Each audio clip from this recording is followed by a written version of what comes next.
Welcome back to the shop.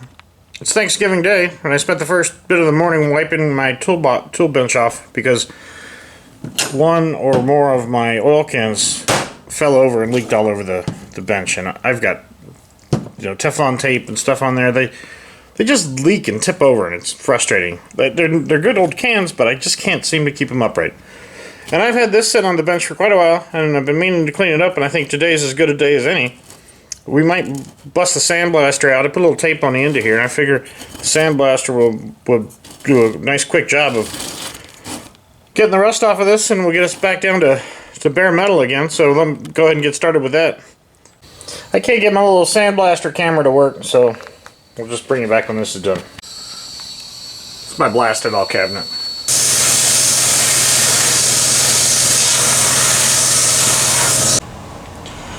The sandblaster does a pretty good job normally. The glass in there is just so bad that I can't really see what I'm doing in there, and it makes it impossible with the gray on gray. But that's alright. I'm going to bring this over to the wire wheel, and we'll clean it up a little bit more.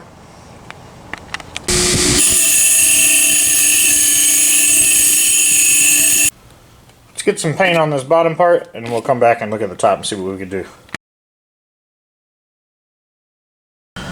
This is no wall hanger or anything. It's going to get used, so I don't want to go too crazy with it, but at the same time, I don't want to just have finished the job. It's got some horrible pitting on the top. I don't know, this is cast aluminum, I imagine, and then it's been eaten away by something. I don't know if it just got rusted up against some rusty metal and it pitted it. Regardless, it looks pretty bad. I've got an old tube of glazing putty. Let's see if we can fill these cracks in with the glazing putty and see how that works.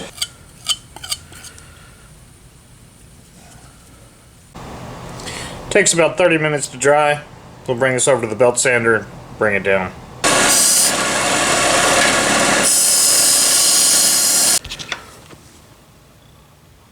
Now that's filled in all those little pits there.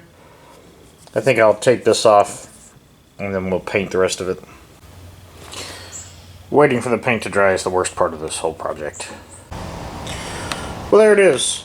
The final finish on that is not perfect, but it is better than it once was. I really like that blue color, and the Fresh Joe's shop sticker on there looks pretty good. This has an interesting adjustment. Apparently there's something that's rotted out of here. You can thread this in and out to change the oil flow, but it must be missing some sort of a baffle in there, and it sort of has a